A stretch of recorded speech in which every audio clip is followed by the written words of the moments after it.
আসসালামু আলাইকুম dear students, আশা করি তোমরা সবাই ভালো আছো এবং সুস্থ আছো। মূলত আমরা আজকে বিগত 5টা ক্লাস আমরা সেন্টেন্স স্ট্রাকচার নিয়ে করছি এবং হলো 4টা ক্লাস ছিল সেন্টেন্স স্ট্রাকচার নিয়ে। এর পরের ক্লাসটা ছিল sentence and it's classification basic to advance. মূলত যেহেতু সেন্টেন্স রিলেটেডই একটা মানে কন্টেন্ট হচ্ছে কন্ডিশনাল সেন্টেন্স, এখানেও সেন্টেন্স কথাটা আছে। তো আমরা এই জিনিসটা প্রথম থেকে আজকে একদম শেষ পর্যন্ত জানবো। শুরুতে আমি তোমাদেরকে 2 থেকে 3টা পয়েন্ট বলতেছি। 1 নম্বর পয়েন্ট হচ্ছে এই কন্ডিশনাল সেন্টেন্স থেকে এসএসসি, এইচএসসি এবং অ্যাডমিশন এবং বিভিন্ন কম্পিটিটিভ পরীক্ষায় যেমন প্রশ্ন আসে, মানে এইটা থেকে বিভিন্ন বিভিন্ন বড় বড় পরীক্ষা, তুমি জিআরই বলো, জিমেট বলো, তারপরে হলো আইএলটিএস বলো, টোফেল বলো, এখান থেকেও কোশ্চেন হয়। কোশ্চেনের মাত্রাটা একটু বড় থাকে। এক, দ্বিতীয়ত এখানে কিছু ছোট্ট ছোট্ট মিস্টেক থাকে, যার কারণে বা ছোট ছোট লুপ হোল থাকে, যেই লুপ হোলগুলো স্টুডেন্টরা ক্যাচ করতে পারে না। দ্যাটস ওয়াই তারা অনেকটা বেশি হলো এই জায়গা থেকে আসলে মার্ক তুলতে পারে না।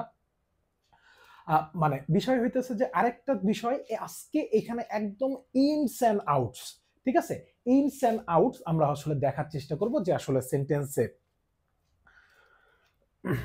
ঠিক আছে, ইনস অ্যান্ড আউটস একদম দেখার চেষ্টা করব যে একদম মানে ফ্রম এ টু জেড। হ্যাঁ, আমাদের আগের প্লেলিস্টগুলো আমাদের এই ভিডিওর নিচে দেওয়া থাকবে, ঠিক আছে, প্লেলিস্টের লিংক। তোমরা চাইলে এখান থেকে সম্পূর্ণ কিছু দেখে নিতে পারো এবং আশা করব যে কোনো জিনিস যখন শুরু করছো তখন শুরু থেকে একদম শেষ পর্যন্ত, শেষ না হওয়া পর্যন্ত হাল ছেড়ে দিও না। এটা আমার তোমাদের কাছে অনুরোধ রইল। কেমন? চলো আমরা ক্লাস শুরু করি। আসো, প্রথমত আমরা যেটা দিয়ে শুরু করতে চাই সেটাকে আমরা বলতেছি কন্ডিশনাল সেন্টেন্স। 1 নম্বর কথা, কন্ডিশন শব্দের অর্থটা একটু যদি আমরা জানি। হ্যাঁ, কন্ডিশন, এই কন্ডিশন শব্দের অর্থ হচ্ছে শর্ত। যেহেতু আমি এর সাথে এল দিয়ে দিছি, তার মানে এইটা ছিল আমার নাউনে। এটা ছিল আমার কি? নাউনে। যেহেতু আমি নাউনের সাথে এলওয়াই যুক্ত করছি, ছোট্ট একটা সূত্র লিখে নাও, যদি নাউনের সাথে কখনো এল ওয়াই যুক্ত হয় তখন সেটাকে আমরা বলি অ্যাডজেটিভ। আর যদি কখনো অ্যাডজেটিভের সাথে এল ওয়াই যুক্ত হয় তখন আমরা সেটাকে বলি অ্যাডভার্ব। তখন সেটাকে আমরা কি বলি? অ্যাডভার্ব। সরি, এখানে যে না, এখানে এ ভি, অ্যাডভার্ব। হ্যাঁ, আচ্ছা, যেহেতু কন্ডিশনাল বলছি তার মানে এখানে বাংলায়ও আমার চেঞ্জ করতে হবে, অর্থাৎ শর্তযুক্ত সেন্টেন্স মানে হচ্ছে বাক্য। সেন্টেন্স মানে কি? বাক্য, অর্থাৎ শর্তযুক্ত বাক্য। এখন এই শর্তযুক্ত বাক্য যখন তোমরা এরকম পাশাপাশি 2টা শব্দ দেখবে তখন একটা জিনিস অবশ্যই খেয়াল করবে যে এরকম পাশাপাশি 2টা শব্দ দেখতে পাচ্ছ, ঠিক আছে, এবং মানে 2টা শব্দ, তখন মাথায় রাখবে যে এইটা নাউন ফ্রেজ। কিভাবে বুঝবো এটা নাউন ফ্রেজ? আমি বলে দিতেছি কিভাবে বুঝবা। দেখো, এরকম কন্ডিশনাল সেন্টেন্স, তারপরে হলো রিডিং বুক, তারপরে হচ্ছে তোমার আমরা বলতে পারি যে ইংলিশ গ্রামার, তারপরে আমরা বলতে পারি যে হলো আইএলটিএস রিডিং, ঠিক আছে, এমন টাইপের বা ইংলিশ লিটারেচার, এই ধরনের শব্দগুলোর পূর্বেরটাকে সবসময় আমাদের কি হিসাবে কাউন্ট করতে হয়?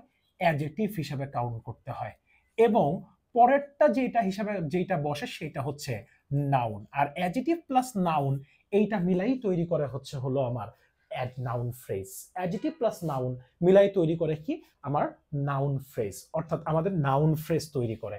এই নামটাও একটা নাউন ফ্রেজ। এমন কোনো জায়গা নাই যে জায়গায় এই নাউন ফ্রেজ নাই, যে জায়গায় কি নাই, এমন টাইপের নাউন ফ্রেজ নাই। তুমি দেখতে পাচ্ছ যে হামিম ট্রেডার্স, এখানে ট্রেডার্স যদি নাউন হয়, হামিম অ্যাডজেটিভ। তুমি দেখতেছো দেশ ট্রাভেলস, এখানে ট্রাভেলস যদি নাউন হয়, দেশ অ্যাডজেটিভ। তুমি দেখতে পাচ্ছ যে লেখা আছে ইস্টার্ন ব্যাংক, তুমি দেখতে পাচ্ছ ব্যাংক এখানে নাউন, তাহলে ইস্টার্ন হচ্ছে অ্যাডজেটিভ। সো এইরকম টাইপের যখন নাউনও যদি এখানে পূর্বে আমরা যদি বলে থাকি রাজশাহী ইউনিভার্সিটি, কি বলতেছি? রাজশাহী, ঠিক আছে, Rajshahi university, university, Rajshahi university. এরপরে তুমি দেখতেছো যে এইখানে বলা আছে ঢাকা ইউনিভার্সিটি। দেখো, ইউনিভার্সিটিটা কিন্তু এইখানে নাউন, কেমন? আর এই যে এই নাউনগুলো কাজ করতেছে কিসের মতো? অ্যাডজেক্টিভের মতো। আমরা এগুলো অ্যাডজেক্টিভ চ্যাপ্টারে পাবো ইনশাআল্লাহ। হ্যাঁ, আমি জাস্ট একটু প্রিলিমিনারি ধারণা দিয়ে রাখলাম তোমাদেরকে, বেসিক কনসেপ্টটা দিয়ে রাখলাম। এখানে কাজ করতেছে এরা কিসের মতো? অ্যাডজেক্টিভের মতো। Their function as an adjective, but structurally তুমি যদি চিন্তা করো তাহলে এগুলো নাউন। তাহলে এগুলো কি? নাউন। ঠিক আছে, একটু কনসিস্টেন্ট বজায় রাখো, আমাদের ক্লাসের সাথে থাকো, ইনশাল্লাহ ভালো কিছু পাবে আশা করা যায়। সো এখন এই দুইটা শব্দ আছে শর্তযুক্ত বাক্য, কেমন? আচ্ছা, এই শর্তযুক্ত বাক্যের ক্ষেত্রে তোমাকে একটা জিনিস মাথায় রাখতে হবে, কন্ডিশনাল সেন্টেন্স মোটামুটি কন্ডিশনাল সেন্টেন্স, কন্ডিশন কথাটা আসা মানেই এই জায়গায় এক নাম্বার ইফ আসবে, এক। দ্বিতীয়ত নাম্বার হলো টেন্স আসবে। কি আসবে? টেন্স আসবে। তৃতীয় নাম্বার হচ্ছে এই জায়গায় টেন্স যদি আসে তাহলে টেন্সের মধ্যে সবকিছু আসলো, এর সাথে সাথে যেটা আসবে সেটা হচ্ছে মডাল অক্সিলারি। মডাল অক্সিলারি অথবা মডাল অক্সিলারি স্ল্যাশ এই জায়গায় আসবে প্রাইমারি অক্সিলারি। প্রাইমারি অক্সিলারি অর্থাৎ প্রাইমারি অক্সিলারি ভার্ব এবং মডাল অক্সিলারি ভার্ব, এই কয়েকটা জিনিস মাস্ট আসবে। ক্লিয়ার? আচ্ছা, এখন তোমাদের যেটা করতে হবে সেটা হচ্ছে, যেহেতু এখানে ইফ আসছে, টেন্স আসছে, মডাল অক্সিলারি আসছে, এই কয়টা জিনিস সম্পর্কে তোমাদের একদম বেসিক নলেজ থাকা লাগবে। এর পরের ক্লাসটা ইনশাআল্লাহ টেন্সের উপরে থাকবে আশা করা যায়। ঠিক আছে, একটু স্টে উইথ তৌফিক ইংলিশ 8, এর পরের ক্লাসটা টেন্স সম্পর্কে একদম ইনস এন্ড আউটস তোমরা হলো ধারণা পাবে। সো এই তিনটা জিনিস যেহেতু লাগবে, সো এখন আসি যে মূলত এই কন্ডিশনাল সেন্টেন্স কত প্রকার। এই কন্ডিশনাল সেন্টেন্স হচ্ছে 4 প্রকার। ঠিক আছে, 4 প্রকার। প্রথমত আমরা যেটা নিয়ে আলোচনা করব সেটাকে আমরা বলি জিরো কন্ডিশন। কি কন্ডিশন? Zero condition. এই জিরো কন্ডিশন মানেটা কি? এই জিরো কন্ডিশন বা কেমনই হয়, এই জিরো কন্ডিশনের ডেফিনেশন কি, সবকিছু আমি বলতেছি। জিরো কন্ডিশন মানে হচ্ছে ইফ প্লাস যদি কখনো টেন্সটা প্রেজেন্ট ইনডিফিনিট হয়, কি হয়? প্রেজেন্ট ইনডিফিনিট, তাহলে এর পরেরটা আমরা দুইটা টেন্সে করতে পারি। এক, সেটাকে প্রেজেন্টেও রাখতে পারি, প্রেজেন্ট ইনডিফিনিটেও রাখতে পারি। আবার চাইলে এইটাকে আমরা যেটা করতে পারবো সেটা হচ্ছে যে এটাকে আমরা ফিউচার ইনডিফিনিটেও রাখতে পারবো, ফিউচার ইনডিফিনিট। বাট এই যে বাট যেহেতু বলছি না, এখন একটা রিভার্স স্টেটমেন্ট আসবে। যেহেতু ইফ যুক্ত ক্লজের যদি পূর্বেরটা প্রেজেন্ট ইনডিফিনিট হয় এবং পরেরটাও আমরা চাইলে প্রেজেন্টও করতে পারবো, বাট ফিউচার ইনডিফিনিটও করতে পারবো, বাট এইখানে একটা শর্ত আছে। শর্তটা কেমন? শর্তটা হচ্ছে এখানে যদি তোমরা কয়েকটা জিনিস দেখো, কয়েকটা জিনিসের বলতে কেমন, যদি দেখো যে এটা universal truth, universal truth, truth, অথবা এইখানে তুমি দেখতেছো এটা হ্যাবিচুয়াল ফ্যাক্ট, হ্যাবিচুয়াল ফ্যাক্ট। এর পরেরটা তুমি দেখতে পাচ্ছ সায়েন্টিফিক ট্রুথ। এই কয়েকটা জিনিস তোমরা যদি দেখো তাহলে বুঝবে যে ইফ যুক্ত ক্লজের পূর্বেরটাকে আমি প্রেজেন্টে রাখলেও প্রেজেন্ট ইনডিফিনিট হলে পরের ক্লজটা, পরের যে বাক্যাংশটা আছে এই বাক্যাংশটাকে আমরা প্রেজেন্টে রাখতেও পারবো, আবার চাইলে এটাকে ফিউচারও করতে পারবো, দুইটাই করা জায়েজ আছে। এখন ব্যাপার হচ্ছে যেটা, যে এখন কি রকম এক্সাম্পল, আমরা এক্সাম্পল দিয়ে একটু দেখার চেষ্টা করি। আমি এতটুকু মুছে দিলাম, কেমন? আচ্ছা দেখো, আমরা এরকম ভাবে যদি বলি যে if we fridge, if we freeze water, if we freeze water, আমরা যদি পানিকে হিমায়িত করি, তাহলে যেহেতু ওয়াটার সিঙ্গুলার নাউন, এর কারণে আমাদেরকে কি ব্যবহার করতে হচ্ছে? ইট। প্রোনাউন হিসেবে আমরা কি ব্যবহার করতেছি? ইট ব্যবহার করতেছি। If we freeze water, it will become, it will become an ice, it will become an ice. অর্থাৎ এইটা কিসে পরিণত হবে? বরফে পরিণত হবে। ঠিক আছে, চাইলে ইট উইল বিকামও বলতে পারো, এইটার পরিবর্তে বলতে পারো it becomes, it becomes an ice. Both are correct, both are correct. এখন তোমাদের সাথে অনেক সময় এরকম করা হয়ে থাকে, আমি একদম খুঁটিনাটি যা আছে সম্পূর্ণ বিস্তারিতভাবে বর্ণনা করব, যেন কোনো রকম ভাবে আজকের ক্লাসটা দেখার পরে কোনো রকম কনফিউশন না থাকে। তোমরা জাস্ট কাজ হবে তোমরা প্র্যাকটিস করে ফেলা। কি করে ফেলা? প্র্যাকটিস করে ফেলা। ঠিক আছে, এখন দেখো, ইফ উই ফ্রিজ ওয়াটার, আমরা যদি পানিকে হিমায়িত করি, ইট উইল বিকামস অ্যান আইস অথবা ইট বিকামস অ্যান আইস। ঠিক আছে, আমাদের সর্বোচ্চ চেষ্টা থাকবে এখানে থেকে কিছু প্র্যাকটিস তোমাদের কমেন্ট বক্সে, ঠিক আছে, অ্যাড করে দেওয়া। ঠিক আছে, কমেন্ট বক্সে গেলেই চেক করলে তোমরা কিছু প্র্যাকটিস পেয়ে যাবে। সো ইনশাল্লাহ। সো এখন দেখো it, if we freeze water it will becomes an ice অথবা it will become an ice. মূলত যেহেতু এটা মডেল অক্সিলারির পরে আমরা যদি ভার্বের কোন ফর্ম হয়, সবসময় বেস ফর্ম হয়। এখন ঘটনাটা কোথায় ঘটে জানো? এই যে ইফ যুক্ত যে ক্লজটা আছে না, এর পাশে অর্থাৎ এর বাম পাশে যে ক্লজটা অর্থাৎ ডান পাশে যে ক্লজটা, এইটা সে কখনো পরিবর্তন করে না। মূলত এই ক্লজ সামনে চলে আসতে পারে। যেমন তুমি বলতে পারো এইভাবে যে ওয়াটার উইল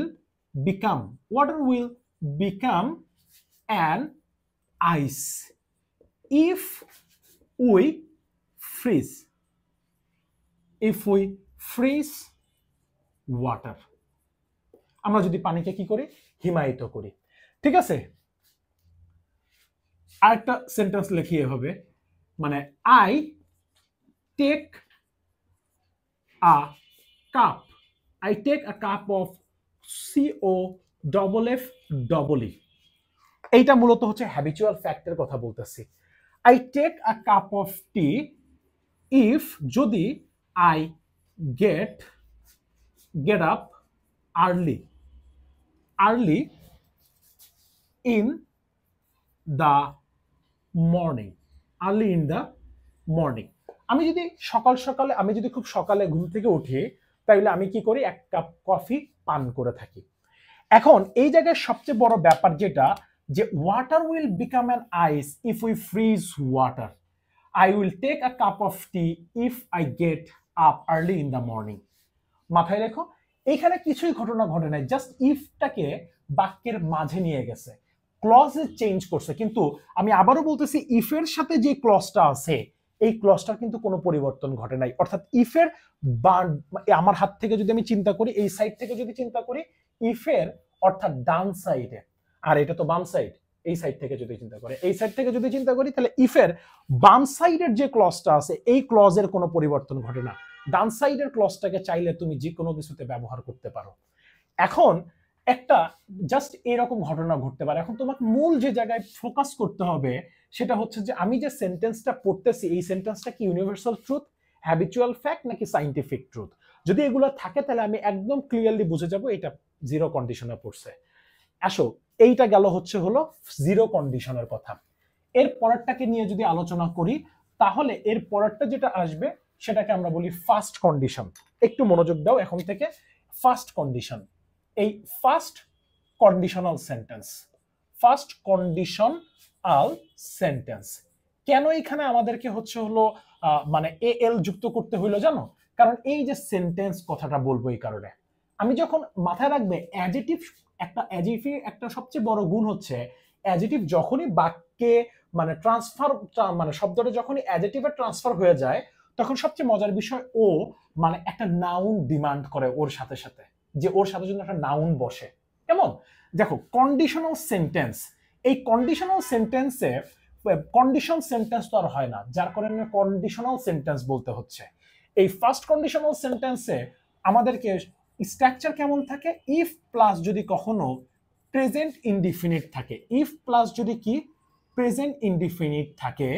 তাহলে এর পরেরটাকে এতক্ষণ কি প্রেজেন্ট ইনডিফিনিট করে আসছিলাম, এখন আর প্রেজেন্ট ইনডিফিনিট করার কোনো অবকাশ নাই। এখন আমাকে যেটা করতে হবে সেটা হচ্ছে ফিউচার ইনডিফিনিট। কি ইনডিফিনিট করতে হবে? Future indefinite. অর্থাৎ ইফ প্লাস যদি কখনো প্রেজেন্ট ইনডিফিনিট থাকে, তাহলে পরেরটা আমাদেরকে কি করতে হবে? ফিউচার ইনডিফিনিট করতে হবে। এরকম অনেক এক্সাম্পল আছে, যে ইফ ইউ কাম, যদি তুমি আসো, তাইলে কি হবে?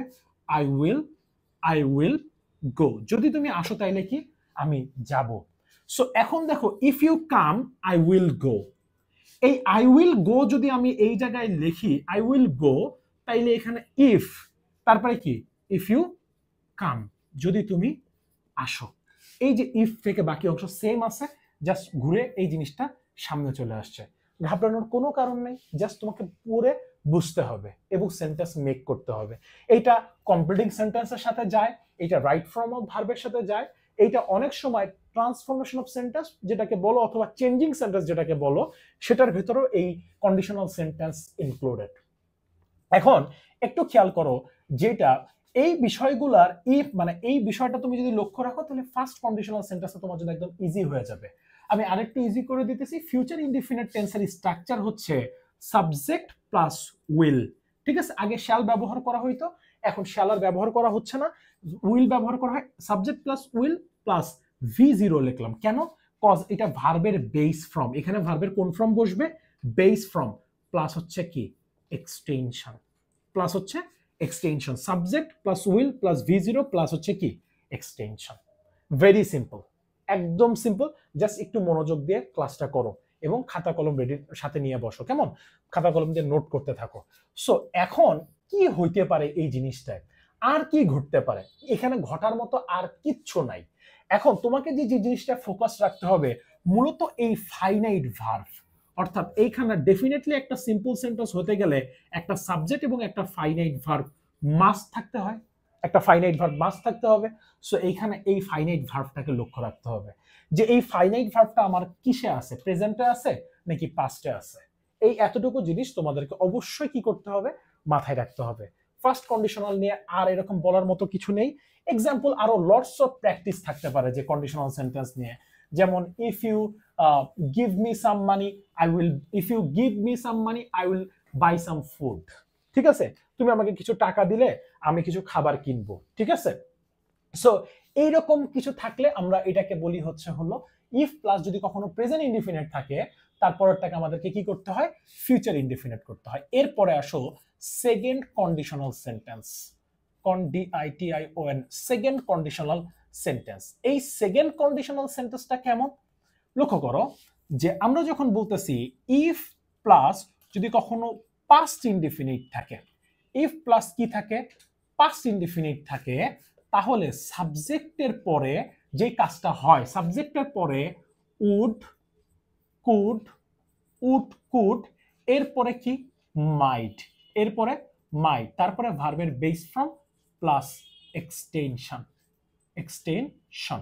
এখন এই উড হচ্ছে উইলের পাস্ট ফর্ম, উইলের পাস্ট ফর্মটা কি উড, ক্যানের পাস্ট ফর্মটা হচ্ছে কুড, আচ্ছা মেয়ের পাস্ট ফর্মটা হচ্ছে মাইট।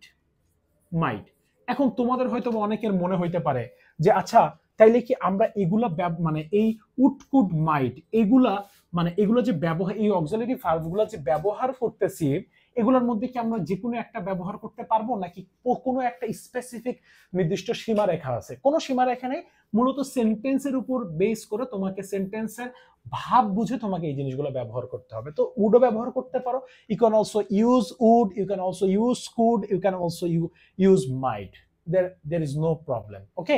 এখন যে ব্যাপারটা আমাদেরকে একটু লক্ষ্য রাখতে হবে, ইফ প্লাস পাস্ট ইনডিফিনিট, যেমন পাস্ট ইনডিফিনিটের মানেই হচ্ছে ভার্ব টু, এখানে ভার্বের পাস্ট ফর্ম থাকবে, কোন ফর্ম থাকবে, ভার্বের পাস্ট ফর্ম। লক্ষ্য করো, যেমন আমরা যদি বলি ইফ ইউ কেম, তুমি যদি আসতে, তাহলে আমি বলতেছি আই উড গো, তুমি যদি আসতে তাহলে আমি যেতাম, তাইলে এখন অনেক সময় এই ঘটনাটাকে একটু উল্টাই দিতে পারে, সেটা বলতে পারে ইফ ইউ কি করতে পারে, এইখানে দেখো আই উড গো, কি এই জায়গায় আসলে গেমটা, আই উড গো ইফ, বাকি অংশটুকু ফাঁকা, ঠিক আছে, বাকি অংশটুকু ফাঁকা।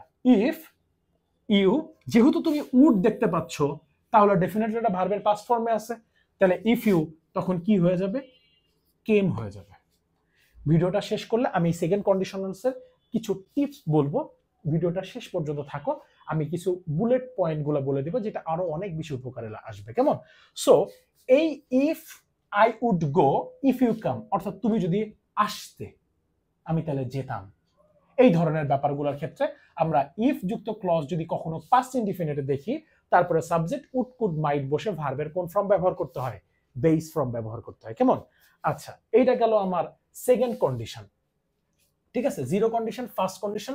এরপরে আছে আমাদের লাস্ট যে কন্ডিশনাল সেন্টেন্সটা, এই কন্ডিশনাল সেন্টেন্সটাকে আমরা বলি যে জিরো কন্ডিশন এবং থার্ড কন্ডিশন। কি কন্ডিশন? থার্ড কন্ডিশনাল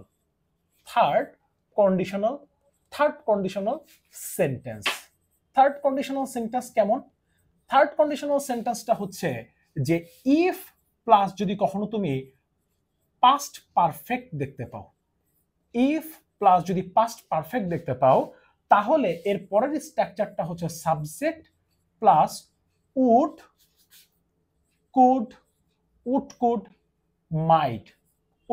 মাইট এরপরে হ্যাভ ব্যবহার করে V3 plus extension. Would could might have plus V3 plus হচ্ছে এক্সটেনশন। এই জায়গায় উড কুড মাইটের পরে এখানে একটা হ্যাভ আসলো এবং এই হ্যাভ হ্যাজ হ্যাড যদি কোনো সেন্টেন্সের মধ্যে থাকে যে হ্যাভ হ্যাজ হ্যাড অথবা এর সাথে যদি আমরা বলি হ্যাভিং, ঠিক আছে, এর পরে আসা মাত্রই এর পরের যে ভার্বটা আসবে অবশ্যই ভার্বটাকে তোমার V3 তে ব্যবহার করতে হবে। আমি বলতেছি V3 অর্থাৎ ভার্বের পাস্ট পার্টিসিপল ফর্মে তোমাকে ব্যবহার করতে হবে।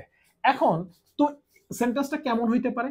ইফ ইউ হ্যাড কাম, যদি তুমি আসতে তাইলে I would have gone there, আমি সেখানে গিয়ে থাকতাম, ঠিক আছে। If you had come I would have gone there. এখন কি হইতে পারে? এই সেন্টেন্সটা এইখানে এই ক্লজটুকুকে এই জায়গায় ব্যবহার করতে পারে, কোনো সমস্যা নাই, বাট তখন আমার যা স্ট্রাকচার আছে সেম স্ট্রাকচারই বসবে। এই এতটুকু পর্যন্ত মোটামুটি সবাই ক্লিয়ার থাকে, কিন্তু ঝামেলা যে জায়গাটায় হয় বা কনফিউশন যে জায়গাটায় সৃষ্টি হয় সেই জায়গাটা হচ্ছে অনেক সময় আমরা এই হ্যাভ হ্যাজ হ্যাড এই জিনিসটা বুঝি না। দ্রুত একটু মনোযোগ দাও, একটু সুন্দর করে লিখে নাও। আমি যেটা বলতেছি সেটা হচ্ছে হলো একটু লিখে নাও। মূলত আমরা জানি যে এগুলো হচ্ছে হলো ভার্ব, তাই না? আচ্ছা, কোন ভার্ব? এগুলোকে আমরা বলি প্রাইমারি অক্সিলারি ভার্ব। এই প্রাইমারি অক্সিলারি ভার্বের ভেতরে কি কি আছে? প্রাইমারি অক্সিলারি ভার্বের মধ্যে আছে যে টু বি অর্থাৎ am, is, are, was, were. To do, do এর মধ্যে কি আছে? ডু, ডাজ এবং কি ডিড। টু হ্যাভ, হ্যাভ ভার্বের মধ্যে কি আছে? Have, has, had. এখন এই দুইটা অর্থাৎ এই যে টু বি এবং এই যে টু হ্যাভ, এই যে দুইটা ভার্ব আছে, এই দুইটা ভার্ব অক্সিলারি ভার্ব হিসেবে একটার পরে অ্যাক্টিভ ভয়েসের ক্ষেত্রে আমি অ্যাক্টিভ ভয়েস নিয়ে কথা বলতেছি। অ্যাক্টিভ ভয়েসে ভার্বের সাথে আইএনজি হয়, এইখানে V0 হয় আর এইখানে V3 হয়, অর্থাৎ ভার্বের পাস্ট পার্টিসিপল ফর্ম বসে, কোনো সমস্যা নাই। এখন অনেক সময় এই বি ভার্ব অথবা হ্যাভ ভার্ব বাক্যে মেইন ভার্ব হিসাবে বসে। বি ভার্ব অথবা হ্যাভ ভার্ব বাক্যে কি হিসাবে বসে? বাক্যে মেইন ভার্ব হিসাবে বসে, মেইন ভার্ব। আর এই মেইন ভার্ব হিসাবে যখন বসে থাকে তখনই আমাদের গন্ডগোলটা হয়, প্যাচটা লাগে, তখন আমরা আসলে বুঝতে পারি না কেমন। এই বি ভার্ব এবং হ্যাভ ভার্ব বাক্যে মেইন ভার্ব কখন হয় একটু লিখে নাও। বি ভার্ব এবং হ্যাভ ভার্ব বাক্যে তখনই মেইন ভার্ব হয় যদি এটা দ্বারা থাকা এবং হওয়া বোঝায়। থাকা বা হওয়া, থাকা বা কি হওয়া বোঝায়, থাকা বা হওয়া বোঝায়। সো বি ভার্ব দ্বারা যদি কখনো থাকা এবং হওয়া বোঝায় তখন বি ভার্ব আর বি ভার্ব থাকে না, তখন সেটা মেইন ভার্ব হিসেবে কাজ করে। কনফিউশনের জায়গাটা কোথায় আমি তোমাকে একটু তোমাদের দেখাই যে হচ্ছে হলো কনফিউশনের জায়গাটা কোথায়। আমি নিচেই লিখতেছি। সো এই লেখার ক্ষেত্রে যেমন দেখো, if I had a cow, তোমরা অনেক সময় এরকম জিনিস দেখতে পাবে। আমি খুব সিম্পল একটা এক্সাম্পল নিলাম। If I had a cow, যদি আমার একটা গরু থাকতো। এখন ঠিক আছে, if I had a cow, যদি আমার একটা গরু থাকতো আমি কি করতাম? আই উড সেল ইট, আমি এটাকে বিক্রি করে দিতাম। এখানে উড কেন বসালাম? উড সেল ইট কেন বসালাম? বিকজ এই হ্যাড কিন্তু হ্যাড দ্বারা এখানে আছে বুঝিয়েছে। এই আছে বোঝানোর কারণে এইটার পরে কিন্তু অ্যানাদার কোনো একটা মানে মেইন ভার্ব নাই, অর্থাৎ কোনো ফাইনাইট ভার্ব নাই। এইটাই এখানে কি হিসাবে ভার্ব হিসাবে বসছে? মূলত ফাইনাইট ভার্ব হিসাবে। এই জিনিসটা হচ্ছে লুফল। অর্থাৎ এইখানে অনেক স্টুডেন্ট মনে করে যেহেতু হ্যাড আছে তারা সেন্টেন্সটা না পড়ে এইটাকে মনে করে এটা বুঝি থার্ড কন্ডিশনালে করা আছে, কিন্তু আসলে করা আছে এটা সেকেন্ড কন্ডিশনালে। কেন? কজ এই যে তুমি দেখতেছো এই যে হ্যাডটা, এই হ্যাডটা আমরা ব্যবহার করে থাকি, এই হ্যাডটা যখন আছে অর্থে ব্যবহার করা হয়ে থাকে তখন এটা পাস্ট ইনডিফিনিট টেন্সে আসে। কেমন? তাহলে এখন থেকে আর ভয়ের কোনো কারণ নেই, তোমরা আগে দেখে নিবে এইটার পরে অ্যানাদার V3 আছে কিনা। যদি V3 থাকে তাহলে তো থাকলোই, আর যদি V3 না থাকে তখন এইটাকে তোমরা বুঝতে হবে এটা সেকেন্ড কন্ডিশনালে পড়ছে। কোন কন্ডিশনালে পড়ছে? সেকেন্ড কন্ডিশনালে। কেমন? আচ্ছা, এর ব্যতিক্রমও হতে পারে, এর ব্যতিক্রম ঘটনাও ঘটতে পারে। কেমন ব্যতিক্রম ঘটনা ঘটে দেখো, একটু লক্ষ্য রাখো। দেখো অনেক সময় আমরা এরকম বলি যে একটা example, if I had my lunch, if I had my lunch. ভাইয়া এইখানে হ্যাড হচ্ছে মূলত অক্সিলারি ভার্ব, এভি, কোনো ডাউট নাই। বাট এই যে হ্যাডটা আছে না, এই হ্যাডটা দ্বারা আমেরিকান ইংলিশে এইটা দ্বারা খাওয়া, গোসল করা এরকম টাইপের শব্দে আমরা কি ব্যবহার করতে পারি? হ্যাড। তো এই হ্যাড দেখে অনেকে ঘাবড়ে যায়, ঘাবড়ানোর কোনো কারণ নাই তো। If I had my lunch, আমি যদি আমার খাবার খেয়ে থাকতাম তাহলে কি আই উড হ্যাভ, ঠিক আছে, I would have never, I would not have asked it. ঠিক আছে, মানে আমি আবার এইটাকে কি করতাম না, if I had my lunch I would not have asked some food. লক্ষ্য করো এখানে উড নট হ্যাভ কথাটা কেন ব্যবহার করলাম? বিকজ এখানে যেহেতু হ্যাড আছে, এই হ্যাড মানে হচ্ছে এই হ্যাড মানে খাওয়া। তো তুমি যদি এই জায়গায় ইফ আই হ্যাড এর জায়গায় ইফ আই ইট চিন্তা করো, তাহলে ইটের পরিবর্তে তোমাকে কি ব্যবহার করতে হইতো? এই হ্যাডের জায়গায় তুমি ইটকে চিন্তা করো যে আমি ইটকে বসায় রাখছি। তাহলে তুমি দেখতে পাচ্ছ, আমরা জানি যে বাক্যে যদি কখনো হ্যাভ হ্যাজ হ্যাড থাকে তাহলে ভার্বের কোন ফর্ম বসে? ভার্বের পাস্ট পার্টিসিপল ফর্ম বসে। সো এইখানে তোমার কি করতে হইতো? ইটেন করতে হইতো। Very simple, if I had my lunch I would not have asked some food. আমি আবার I would not have asked any food, আমি কোনো খাবার চেতাম না। ক্লিয়ার? আচ্ছা, এখন তোমরা যে জায়গাতে ঘাবড়ে যাও সেটা হচ্ছে যে এই ইফের পরিবর্তে অনেক সময় আমরা হ্যাডটাকে সামনে নিয়ে আসি। যেমন কিরকম, had I been a king, আমি যদি কি হতাম? রাজা হতাম। খেয়াল করো এইখানে এই যে হ্যাডটা আছে না, এই হ্যাডটাই কিন্তু ইফের কাজ করতেছে। কিসের কাজ করতেছে? ইফের কাজ করতেছে। হ্যাড আই, এই হ্যাড আই বিন, এইখানে বিন মানে কিন্তু হওয়া বুঝাইছে, বি আমি ওয়াজ ওয়্যার, এর পরেরটা হচ্ছে বি এর পাস্ট ফর্ম কি? ওয়াজ অথবা ওয়্যার। এর পার্টিসিপল ফর্ম কি? এর পার্টিসিপল ফর্ম হচ্ছে বিন। তারপরে কি বসবে? V3, সরি এই অলরেডি বি ওয়াজ আ বিন, এইটা V3 তেই বসছে। কিসে বসছে? V3 তে, V3 তে বসানো হয়েছে। সো বসানো হয়েছে had I been a king, আমি যদি রাজা হতাম তাইলে কি হইতো? ঠিক আছে, এর পরের সেন্টেন্সটা তাইলে তোমার এখানে স্ট্রাকচার কেমন হবে?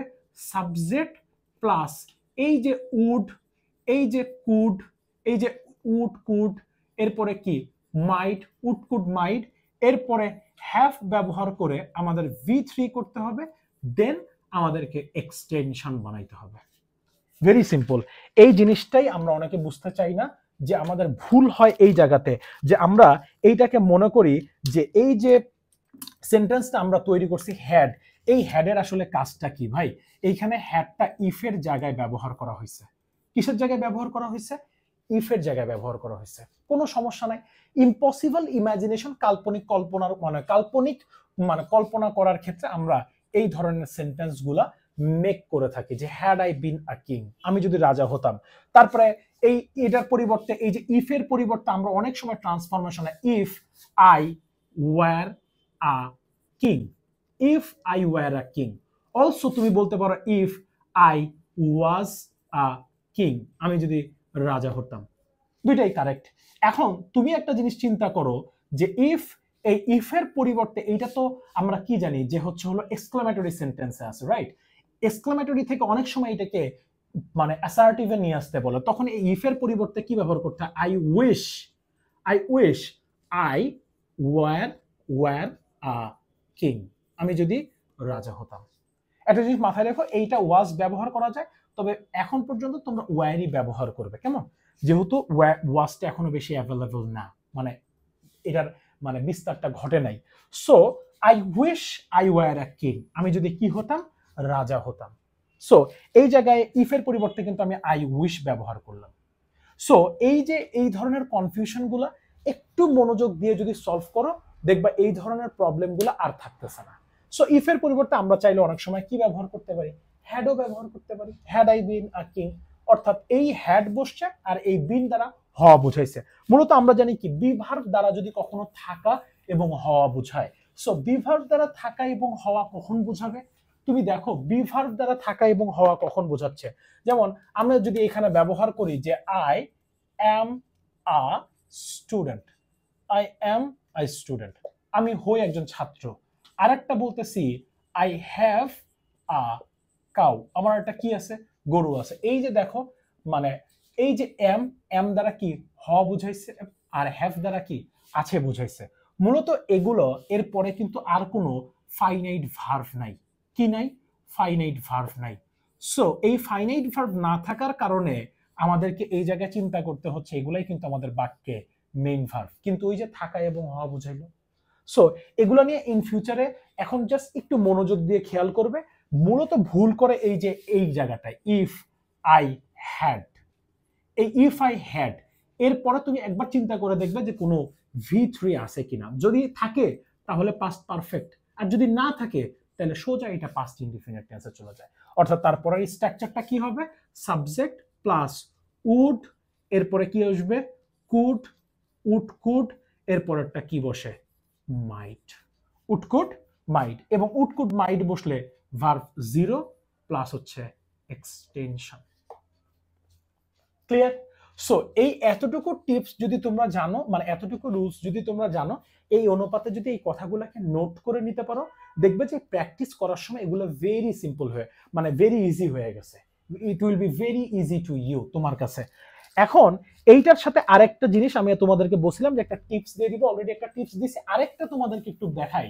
সেটা হচ্ছে আনলেসের ব্যবহার। কন্ডিশনাল সেন্টেন্স আসলে এই কন্ডিশনাল সেন্টেন্সের মধ্যে আনলেসটাও ইনক্লুড হয়ে থাকে। আনলেস, আনলেস কথাটার মানে হচ্ছে যদি না। কি বললাম? আনলেস শব্দের অর্থ হচ্ছে যদি না, ঠিক আছে, যদি না। এবং মাথায় রেখো এই শব্দটাই একটা হচ্ছে নেগেটিভ শব্দ। কি শব্দ? Negative word. আনলেস মানে হচ্ছে যদি না। এখন এরকম হইতে পারে যে আমরা অনেক সময় বলি যে আনলেস, যদি আনলেস যুক্ত বাক্য তৈরি করি তাইলে আনলেস যে জায়গাটায় আছে ওই জায়গাটায় আর নতুন করে নো, নট অথবা নেভার এর দরকার হয় না, দরকার একদমই হয় না। তুমি unless you work hard, unless you work hard, I repeat not hardly. তুমি যদি হার্ডলি কথাটা বলো, এখানে যদি তুমি হার্ডলি কথাটা বলো, তাইলে এই সেন্টেন্সটা কিন্তু ডাবল নেগেটিভ হয়ে গেল। আর ডাবল নেগেটিভ হয়ে গেল মানেই হচ্ছে এটা রিডান্ডেন্সি হইল, অর্থাৎ রিডান্ডেন্সি মানে বাহুল্য দোষ। ঠিক আছে? So unless you work hard, আর হার্ডলি বললে মানে মানে যদি না তুমি কঠোর পরিশ্রম করো না বললেই মানে করো না, এরকম একটা টাইপের মিনিং আসে। যদি না তুমি কঠোর পরিশ্রম করো, ঠিক আছে, তাইলে তুমি কি ইউ উইল নট, এর পরের যে স্টেটমেন্টটা আছে এই পরের স্টেটমেন্টটা তুমি কি করতে পারবে, নেগেটিভ ইউজ করতে পারবে। You will not shine, you will not shine in life, তুমি জীবনে কি করতে পারবে না, উন্নতি করতে পারবে না। সো আনলেস এই শব্দটাই হচ্ছে আমাদের কি নেগেটিভ। ঠিক আছে? আনলেস শব্দটাই কি নেগেটিভ। এটা থাকলে নো, নট অথবা নেভারের প্রয়োজন হয় না। তার সাথে যে ক্লজটা আছে একই জিনিস। এই অংশটুকুকে আমি যদি কখনো সামনে বসাই, এর তারপরে যদি ফাঁকা চিহ্ন দেওয়া থাকে, তারপরে তুমি আনলেস থেকে বাকি অংশ পর্যন্ত বসাই যাইতে পারো, কোনো সমস্যা নাই। তুমি বলতে পারো you will not shine in life unless you work hard, unless you work hard, যদি না তুমি কঠোর পরিশ্রম করো। সো মানে it's all about conditional sentence. আশা করি এই এতটুকু জিনিস যদি তোমার মাথায় খুব সুন্দর করে ঢুকা যায়, তোমার কন্ডিশনাল সেন্টেন্স নিয়ে এর পরবর্তীতে কোনো সমস্যা থাকবে না আশা করা যায়। এবং শুধু মানে রুলস পড়লে, রুলস দিয়ে তুমি ইংরেজি একটা ভাষা, কেমন, এই ভাষাটাকে তুমি শুধু রুলস পড়ে এটাকে আয়ত্ত করতে পারবে না, এর জন্য দরকার হবে লটস অফ প্র্যাকটিস। সো তুমি একটু বুঝে বুঝে প্র্যাকটিসটা করো, বাট সেটা বুঝে বুঝে আস্তে আস্তে, ঠিক আছে?